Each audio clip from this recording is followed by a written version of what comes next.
Hello and welcome to MarketTamer.com. We've got an island scene up here, which we'll talk about in a few moments. But first, let's talk about a few questions that came in from members following our video post yesterday of purchasing power and how it can erode over time, even in spite of growth.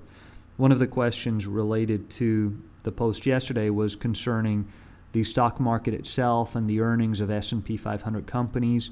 Is it possible that we can have nominal growth in the stock market but yet still have negative real growth? And the answer is yes. In fact, if we've seen the market from 2002, 2003 all the way to 2007, we saw nominal growth, but that didn't necessarily translate into increased purchasing power for consumers. And maybe a way to make this more concrete is to just take a look at this island scene. And let's consider you have purchased the island, or you've taken control of the island, and you can now declare yourself king or queen. So what's one of the first things you want to do? Well, you want a means of facilitating the transactions of goods and services. And way to do that is to create some money. So let's say you print $1 million, and then the next day you wake up and you say, you know what, that's not enough. Let me go ahead and print $1 billion. Well, what happened from one day to the next? Did anything change in the underlying assets? Is the island worth more? Are the goods and services worth more intrinsically? And obviously the answer is no. It just turns out that you've effectively reduced the purchasing power of the dollars that you originally created day one on day two by printing more of them. The effect of this in the market is to essentially lead to much greater volatility. So another of the questions was pertaining to the possibility of profiting from nominal growth, even in spite of the fact that there might be negative real GDP growth.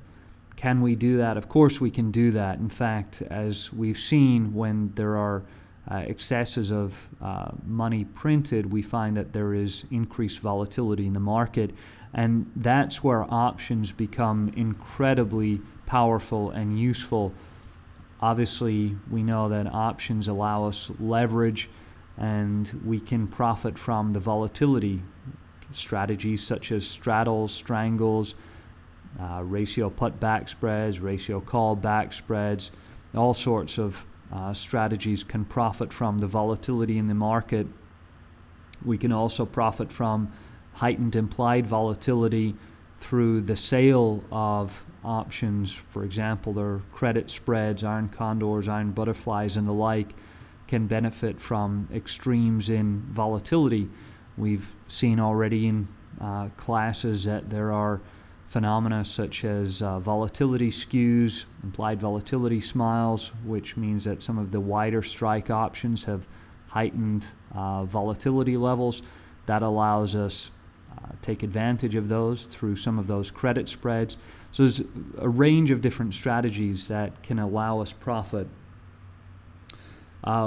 With all that said, let's just circle back to currencies for a moment and see what ultimately the impact of printing too much money can be. And if you haven't seen this is pretty shocking. This is a $100 trillion note printed in Zimbabwe. And as it turns out, the government there ultimately printed so much money, and the Zimbabwe dollars were devalued to such a great extent that ultimately it turned out they ended up printing a $100 trillion note recently.